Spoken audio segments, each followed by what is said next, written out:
Alright, so I know I promised to explain what happened with the plumber, and I will.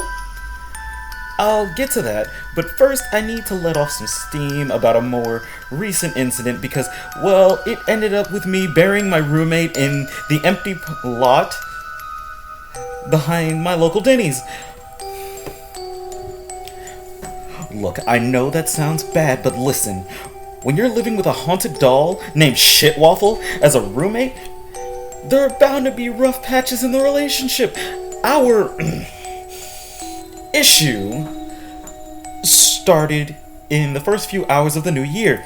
I'd been out at a party all night, and a friend of mine drove me home because I was pretty drunk. I waved goodbye as I struggled with my keys, not wanting them to see me fail at opening a door for 10 minutes. It actually took closer to 15 minutes for the lock to finally click. In my defense, my fingers were all but frozen. In the chilly, not quiet morning air, I could have definitely gotten in like 8 minutes if it hadn't been so cold. The door swung open and I stumbled into my dark living room, reaching for the flashlight app on my phone because I didn't want to grope the walls trying to find the light switch. Suddenly, the lamp in the far corner turned on, illuminating a figure posed on the couch. My heart leapt to my throat before I remembered, oh yeah, I have a roommate. Hey, buddy. I greeted the doll who had managed to position itself in the most disapproving way possible. There was an uncanny resemblance to a parent who had just caught their child sneaking in after a curfew. Are you judging me? I snorted. You can't judge me. You're a little doll. You're a cute little doll, my doll roommate. I giggled at the absurdity of it all. Shitwaffle was holding something. What's that you got there? I began to ask. And then I realized exactly what the possessed doll had in its little hands. I froze in place, not daring to move. What are you doing, bud? I laughed nervously, a droplet of sweat trickling down my neck. Precariously held above my couch was an open bottle of maple syrup. Hey now, be careful with that. That stuff would take forever to clean out of the couch if it spilled. My voice grew, slightly hysterical with fear. I couldn't go through this again, not after the plumbing incident and all the rigorous cleaning involved.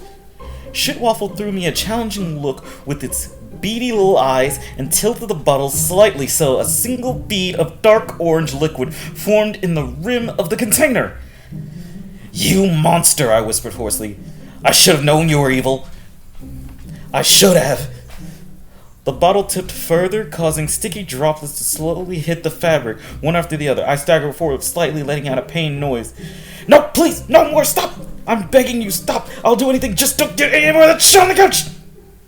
The doll paused, considering my desperate face for a moment.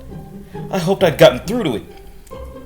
Then the silence was suddenly shattered by the sound of obnoxious quacking coming from my phone. I cursed the stupid ringtone and answered the call, not breaking eye contact with Shitwaffle.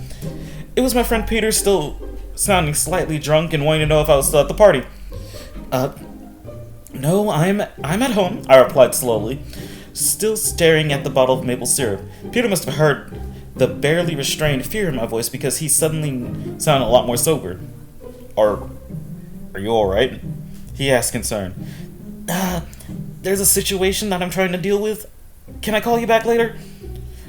Oh, fuck, is it that doll? I told you to get rid of that creepy thing. Upon hearing that, Shitwaffle's little face twisted into a mask of rage, and I knew that my couch was fucked. I dropped the phone and dove towards the doll anyway, hoping to minimize the damage done. Unfortunately, my skill at catching baseballs was not enough to prevent the syrup from spilling over half of the cushions. Something inside me broke. I let out a wordless screech of anguish. The maple syrup was already sinking deep into the cold couch that I'd owned for years. The same couch that I made pillow forts with as a child. The couch that had been there for me throughout every house move. The couch that I had always taken for granted. I don't think that Shitwaffle was expecting me to lunge at it with such ferocity. In fact, I'm pretty sure the element of surprise was the only reason I managed to get the better of the supernatural being and stuff it into a cardboard box that I kept meaning to throw out but never actually got around to. It could have been considered an impressive defeat of such a powerful creature if I wasn't a full-grown adult against a doll with tiny porcelain hands. Also, I was sobbing tears of outrage, which probably made the scene look even more ridiculous. I can't imagine what the people at the Denny's must have thought as they watched me march up to the empty lot next to the diner at 4 in the morning and begin to dig into the frozen earth. Every so often I had to pause shoveling dirt to drag back the cardboard box which was trying to inch away. I caught a lot of customers staring at me through the window, pancakes dropping off half-raised forks as they followed my progress with confusion. I hadn't counted on there being so many witnesses. I mean, how many people would be at a Denny's in the early morning of New Year's Day? The answer is a lot. Enough people that it actually was really sad. Of course, I was burying a cursed doll in the early morning of New Year's Day, so it's not like I can judge. When I finally returned home, my muscles were burning from the intense effort of digging, and my head was aching from a developing hangover combined with the complete lack of sleep. Shitwaffle was waiting in front of the house covered in dirt and looking very grumpy. Fuck! I sighed, walking up to the doll and unlocking the door. I'm too tired to deal with this shit. Whatever, come on inside, you little fucker. Shitwaffle smugly levitated into the air and sped into the depths of the house. Somehow, we just returned to our regular, relatively peaceful dynamic after that. I guess screaming at and burying my roommate alive was pretty cathartic for me. As for Shitwaffle, after it got over being annoyed with me, it seemed to think the whole incident was funny. We actually get along better now. It's like we finally accepted each other as roommates. The two of us even found a song that both of us enjoy. Biggie Smalls featuring Thomas the Train Engine, which is a fucking hilarious mashup of Biggie rapping over the Thomas the Train Engine theme song. That doesn't mean I've completely forgiven Shitwaffle for the whole plumber debacle. I'll try to summarize. Basically, I had to follow the freaked out plumber and calm him down enough for him to actually explain what upset him so much. This is what Michael, the plumber, told me. He had determined that the problem was likely something clogging the toilet. Earlier, when he entered the house, he'd heard a giggle and seen a doll, and so assumed that a child lived here, and must have tried to flush a toy down the drain. Apparently this happens a lot because kids like to watch their toys drown in the floodwater. Kids scare me. Anyway, Michael couldn't actually see the object, so he snaked an auger down into the toilet hole, and it snagged something. Relieved that the job had been so easy and a little annoyed to be called out for something so minor, the plumber pulled out what he assumed to be the source of the problem. And then he stared. At first glance, it looked like a grayish, slimy blob. Gross. But not that unusual. Except the viscous material seemed to be twitching with a life of its own, pulsating with its own delicate nervous system. At a closer glance, Michael could see tiny veins in a semi-opaque clump. Michael was rightly unnerved by the strange thing. He'd never seen anything like it in his entire life, not even in those science magazines with photos of weird creatures from the deep. He took a deep breath. He told himself he was overreacting, that just because he didn't recognize it didn't mean that it wasn't a perfectly natural thing. He told himself to just get the job done and stop thinking about it. The toilet still wouldn't flush, so again the auger went in. He could definitely feel something down there. It took some more effort, but the plumber finally pulled out another large blob. This one was much more substantial. It was still a gross chunk, like every color of jello mashed together into a gray amalgam, but firmer. What was most upsetting was the tiny beating organ inside it, connected to fine threads that stuck out of the goop as if torn away from a larger mass. Was this some kind of creature? Some kind of living meat? Michael's heart sped up and For the first time, he wondered if the house owner might have been involved trying to get rid of some horrible genetic experiment. Then the man shook his head. No, that was ridiculous. He'd watched one too many episodes of Star Trek with his daughter last night. That was it. And so Michael, despite his fear, continued to clear the toilet of the mysterious clog.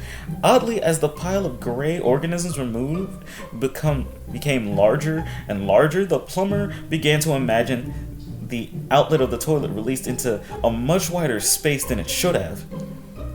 More and more of the blobs had bones inside of them, and again Michael wondered about their origin. Images of serial killer flushing down still pulsing human body parts, which would then rot to a disgusting gray mesh in water but never die. Michael had a very active imagination. The scared plumber shone a flashlight down the drain. A yellow eyeball on a thin, gooey eye stalk stared out from the darkness. Michael stared back. Then came the horrible noise, a rushing, growling sound that grew in intensity that caused him to flee for his life. I'm pretty sure that last sound was just a toilet flushing, but I wasn't about to say that to the poor guy. After I convinced him I wasn't a serial killer or mad scientist and had no idea what the fuck that gray shit was, he calmed down a lot. We discussed it rationally and decided that the best thing to do would be to go back inside and take another look. We stepped inside the bathroom and gasped. The tiled walls were covered in gray slime except for the clear path of the words traced into the goo in Shitwaffle's now familiar handwriting. The portal has been closed. Wow, you were right, I told Michael. That is really gross. Michael stammered, unable to speak, and I took pity on him. Well, it seems like everything has been fixed, I said, stepping over to the toilet and watching it flush perfectly. So, what do I owe you? I don't think Michael will ever want to work on my plumbing again. Oh well, guess I'll have to find a non-traumatized plumber. In Shitwaffle's defense, I don't think the toilet portal was a scare tactic. Maybe it was something one of its demon friends left behind, or maybe haunted dolls have some really weird hygiene issues. Anyway, that's what happened over the past week or so. I'll update again soon. Also, in the meantime, I'd like to appreciate any advice on how to clean maple syrup off of a couch and what to do with a bucket of gray fleshy organisms.